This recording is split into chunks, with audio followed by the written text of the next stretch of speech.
The Justice League is gone. Black Adam says he saw them killed. Deathstroke has an army, and the heroes of Earth are reeling. One hero has tried to unite the rest. Another faces Pariah and the darkness head-on. Pariah, who thought he was controlling the darkness to bring about a new multiverse, is actually being used by it. And our hero Hal Jordan is lost in one of the new worlds made from the power of individual members of the Justice League. Where Pariah wants to bring back what is lost, the darkness has other ideas. This is Dark Crisis on Infinite Earths. Chapter 4, Crossovers. Hey everybody, welcome back to Labs Comic Fan. I'm Steve, and today we're talking Dark Crisis number 4.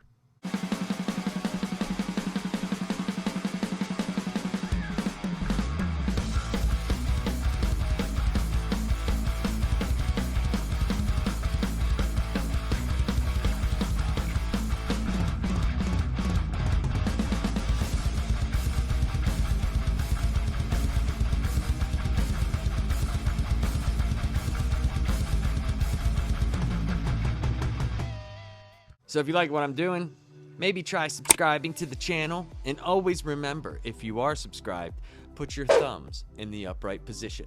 Because if you don't, you'll get stuck in one of these fake pariah worlds, and maybe it will be Boner World. That would suck. Hal confronts what looks like Kyle Rayner, but this Kyle says Parallax is not welcome here. Even in this world, Hal can't escape his past. Hal knows this isn't Kyle. He's just like this whole damn world, a giant construct. He wonders, though, if these three fakes have stronger willpower than the real deal. Unfazed, this Kyle says Hal is very brave to face the darkness without his ring. Hal is ready to defend himself when Barry Allen comes in hot, taking care of these faux lanterns. The two friends catch up and swap info. Barry is always one step ahead and knows everything Hal tells him. But Barry doesn't know why Pariah needed these worlds. Barry fills Hal in on how he broke free from Pariah's illusion. He traveled between these new worlds and studied them. The Earth-Zero Justice League has always been at the nexus of the multiverse. He trapped the Justice League members in a prison of their own mind to harness their energy. He's using that energy to power something explosive. Barry knows someone who can help them, but he needs Hal's help to snap them out of Pariah's control. That means they will have to travel between universes. Hal looks down and mutters to Barry, "You're gonna have to carry me, aren't you?" "Don't I always, Hal?" So Hal is stuck in Earth Sector John Stewart. So, yeah, we're seeing the play out of the Justice League Earths that Pariah has made, using the power of the Justice League, but individual Earths seems mighty weird. I don't know how that creates the multiverse. I guess it's sucking their power away, and the power is going to be used to make these Earths. It's a little bit weird, but it's pretty cool.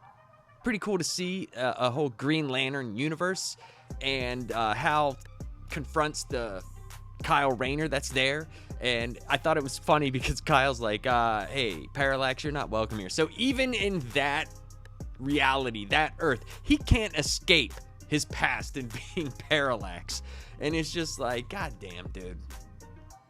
Parallax. Hal realizes that these Green Lanterns, they're not real. They're just like the rest of this Earth, giant constructs, and he wonders, I wonder if these guys have the willpower as the original, like as much as the original. Do they have what it takes? And I don't think they do either. And he's about to attack them when Barry Allen swoops in out of nowhere. So Barry comes in and he just takes out these fake Green Lanterns, and they catch up, and Hal tells Barry everything, and Barry already kind of knows, but they don't know why Pariah needs the Earths to come back. He doesn't know why, but they know that he's powering something. Barry broke free of his Earth, which he called it an illusion, and so we have to assume that the other Earths each have a member of the Justice League inside them, attuned to what they feel their Earth would be. And they kind of go over everything, and Barry's like, "We're going to have to go to these other Earths. We're going to have to travel." And Hal's like, "God damn it, you're going to have to carry me, aren't you?" And he's like, "Don't I always?" Which is very true. Because for me, before Jeff Johns' Green Lantern run, I wasn't the biggest Green Lantern guy. I had read a bunch of Green Lantern, but it was like the Hal Jordan stuff got muddled with Emerald Twilight and all just weird nonsense, and it always seemed like Green Lantern had always done better when he was working with a Flash. That's what it seemed like to me. My guess at the time was Pariah needed these Earths, and I thought that they might have been based around the Justice League, and each of these Earths would have their own purpose. But the more and more you read it, it seems like he's trying to get back what he feels he had done in Crisis on Infinite Earths. He was at the epicenter of all the white, of all the Earths being destroyed. So he feels it's his fault. Now, whether or not he's manipulating the darkness or the darkness is manipulating him, we get a little bit more information on that a little bit later, but that was what I was thinking. Somehow the power from this is going to create the multiverse. Over the next couple of pages, we get some interesting and then some not so interesting stuff. Mr. Terrific is talking about the events of Dark Knight's death metal, and he basically says we have to, hope for the best but prepare for the worst. And it's like, good job, Mr. Terrific. Fair play.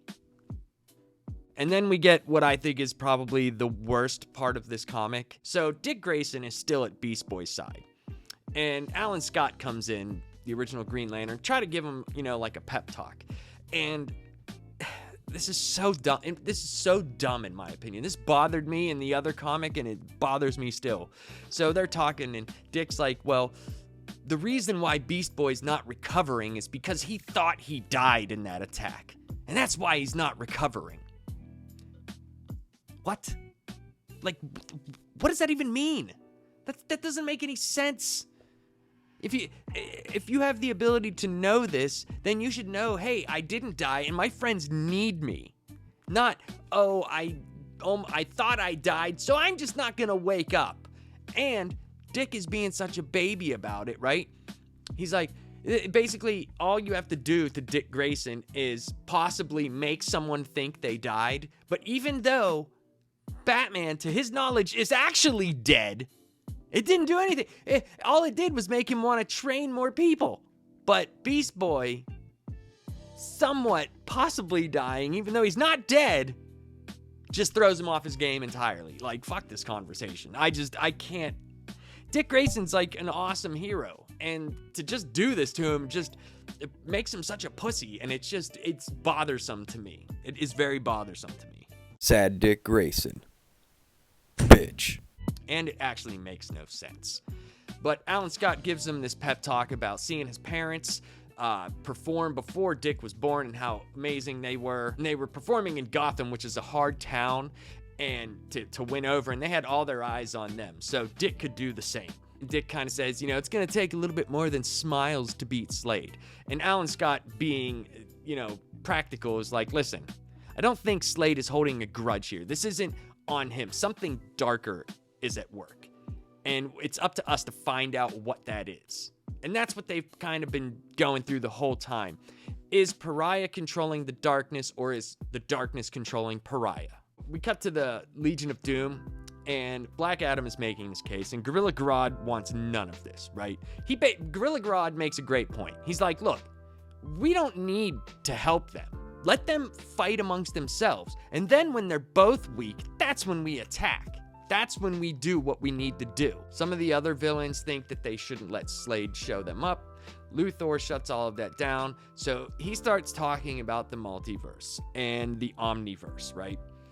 And it's the idea of the omniverse is false. And what he thinks it does, it's creating imbalance, which he thinks that's what Pariah is manipulating. And that's when Grodd interrupted and says, we should do nothing. Let them fight amongst themselves. We come swoop in, boom, and we take over. Right when Grodd says that, there's a giant explosion. And it hurts Grodd. And it's Deathstroke and his army.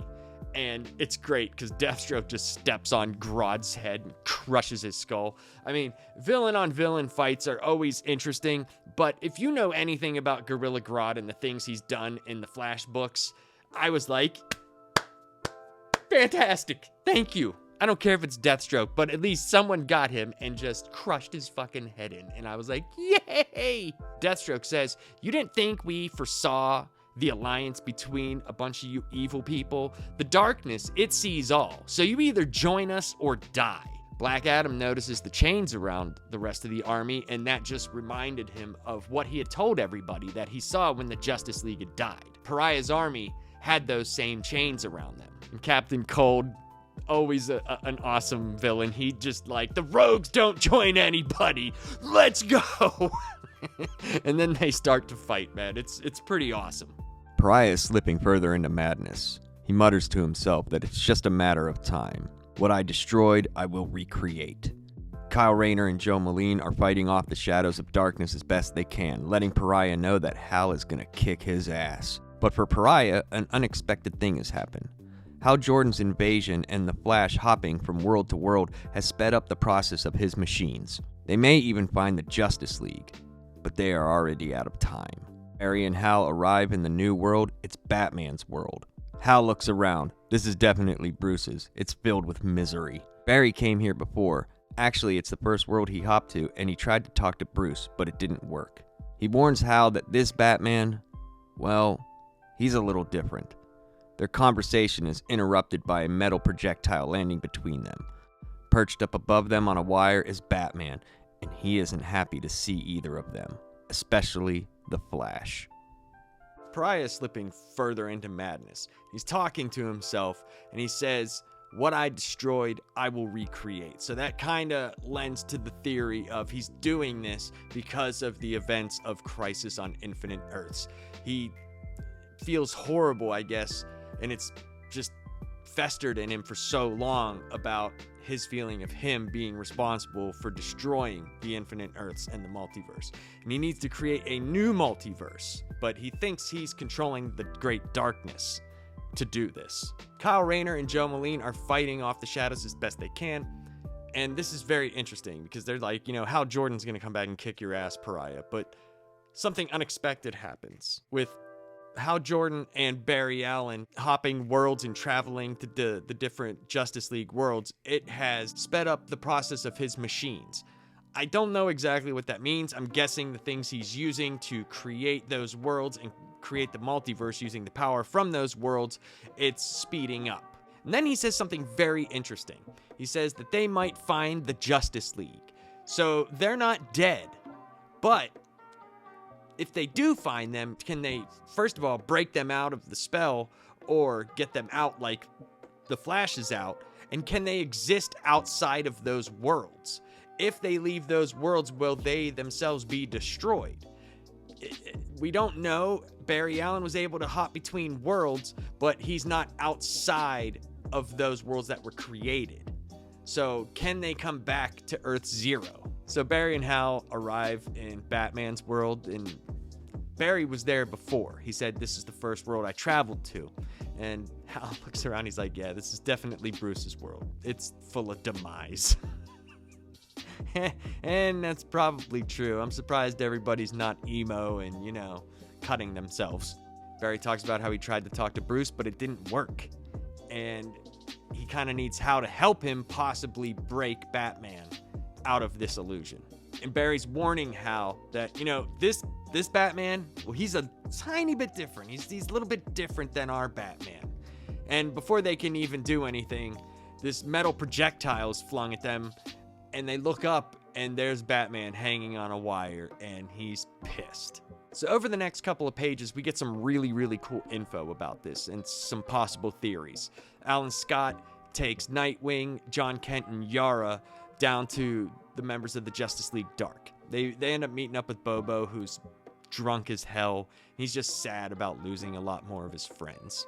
And Constantine tells them since Deathstroke's attack, a lot of the magic users have been able to feel the great darkness. And Nightwing tells them, Black Adam said that the great darkness is controlling Pariah, but could it also be controlling Deathstroke? Or is it Pariah controlling Deathstroke through this? Or is there something else more sinister controlling the both of them? And this is where we get the cool information, because Swamp Thing chimes in. There's a couple of him there, and he starts saying that in his dealings with the great darkness, it wasn't something that wanted control of anything. It wasn't trying to do it, just was. It just existed. It was neither good nor evil. And this kind of goes back to Alan Moore's run on Swamp Thing in 1985, and I'm going to read you some information from CBR.com. It says, Swamp Thing believes the Great Darkness is behaving as if it's corrupted by something. And that's kind of cool.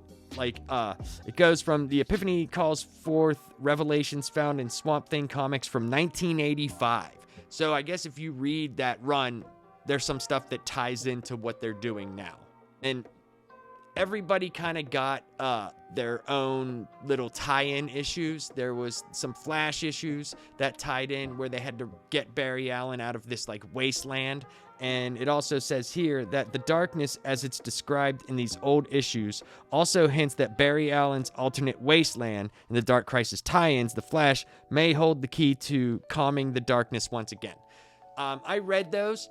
I guess you could glean some stuff from those. So if you can get your hands on those, I would definitely read them. These tie-ins seem to elaborate a little bit more on the darkness itself, and I'm sure we'll get by the end of this comic what they're actually meaning. So Swamp Thing concludes that he's wondering if they're actually facing the Great Darkness or something that has corrupted it. And we cut back to Deathstroke's army fighting with Luthor, and Luthor kind of thinks to what Black Adam said, and he looks out at everybody and sees the chains on them, and that's just like what Black Adam said. And he feels that Slade's army was never this strong. There must be an outside force directing them. And he sees that on Slade, so he goes right for Slade. Luthor bypasses the army and goes directly at Slade with the intent to kill him. Inside the Hall of Justice, they notice a surge of energy within the dark anomaly. In Batman's world, Hal sees black lightning and wonders if Batman's world always had this type of lightning. The battle between Deathstroke and Luthor rages on. Slade thinks Luthor is on the wrong side, and Lex says Slade is just a pawn, a hired gun who at this point isn't even the one pulling the trigger. Lex knows a little bit about losing his humanity to a greater power, and anyone can see that Slade is being controlled. Lex tells him he's not going to get what he wants, but he's going to help Slade. He raises his hand to kill Deathstroke, but before he can, Prometheus infects Luthor with the darkness. It spreads to the rest of the Legion of Doom. Black Adam screaming, "No, not again." Pariah stands before the birth of new worlds created by the power he stole from the Justice League. In the beginning, there was only one, a single black infinitude, so cold and dark for so very long that even the burning light was imperceptible. But the light grew and the infinitude shuddered, and the darkness finally screamed as much in pain as in relief. For in that instant, a new multiverse was born. But in reality, they're too unstable. Our multiverse cannot hold them. The climax is coming together. Luthor is going right for Slade. Inside the Hall of Justice, they notice a surge of energy inside the dark anomaly. Inside Batman's world, Hal notices black lightning and wonders if that lightning had existed in this world, because that shows that the dark energy is also creating this stuff. It's not just the energy from the Justice League, which is very interesting, how these two things are coinciding together. So during the fight with Lex and Deathstroke, there's, they have the big villain conversation. Villains can't help but talk when they fight. And Lex is telling him, you're just a pawn. Everybody can see that you're controlled. He's had a great dealing with giving up his humanity for a greater power. And he's like, look, you're not going to get what you want. And Slade's like, you can tell, like, He's like, yeah. He's like, but I'm going to help you. And when he goes to kill Slade, Prometheus comes and just expounds all the darkness, and it just starts taking over all the villains, the Legion of Doom, everybody. So that was pretty cool. Now there's even more of a dark army for these guys to face. This is just getting bigger and bigger and bigger and bigger. And while that's happening, Black Adam's like, no, not again. Oh my God, no. So Pariah stands before the birth of this new multiverse, all these worlds that were created by the power of the Justice League. And it kind of explains, it says, in the beginning, there was one, a single black infinitude, so cold and dark for so very long that even the burning light was imperceptible. But the light grew and the infinitude shuddered, and darkness finally screamed as much in pain as in relief. And for an instant, a multiverse was born. But in between that, Mr. Terrific sees that they're too unstable. Their multiverse cannot hold them. So I'm wondering if they can't exist in the same space. What is it behind? Is it Pariah that went searching for this power to do this? And maybe he thought that's the power that he got, but something else came inside of him? That sounded terrible when I said it. So there's a couple of different options that could happen here. Either our multiverse, the DC multiverse, gets destroyed, and Pariah's new multiverse stays. Or Pariah's multiverse gets destroyed and DC's multiverse, Earth Zero's multiverse, stays. Or they try to contain in the same space certain Earths destroy certain other Earths, and a brand new multiverse combined from both multiverses is made. And that could lead to the Justice League having new enemies to fight, new circumstances, new things. We don't know. But there's only so many options that you can do. It's most likely that Pariah is going to fail, and, Earth Zero's multiverse will go on as it always has. But if this isn't the Great Darkness controlling Pariah, which is controlling Deathstroke, what is it? What is going on here? And I like the idea of this story a lot, but how they're enacting it, some of it seems confusing. Some of it seems really stupid. The Dick Grayson stuff really irritated me because from the beginning of this book, he made that awesome speech. You're thinking, man, he's really going to do something, really be big. And he has just basically been a bitch. And I hope that it ends well. Joshua Williamson, this is a big task on his hands. And I could say, for this issue, I give the art a 4.0, maybe 4.5. The art was fantastic in this issue, but the story, I give it like a 2.5 or 3 out of 5. It's leaning for me more towards the 2.5. I just don't like the way that it's all coming together. Now that could change. We have 5, 6, and 7 left, and it could change. You never know. But what do you guys think of this? Why don't you give some theories in the comments down below? And yeah, man, I don't know, dude. I don't know what to think about this anymore. But we're going to continue doing Dark Crisis. So hopefully we get some more answers and it starts making more sense. But knowing DC, it's going to get a little bit more convoluted, and it's going to go all the way up to the last issue and then sum itself up in the last 3 pages. But anyway, you guys have a good night. Peace.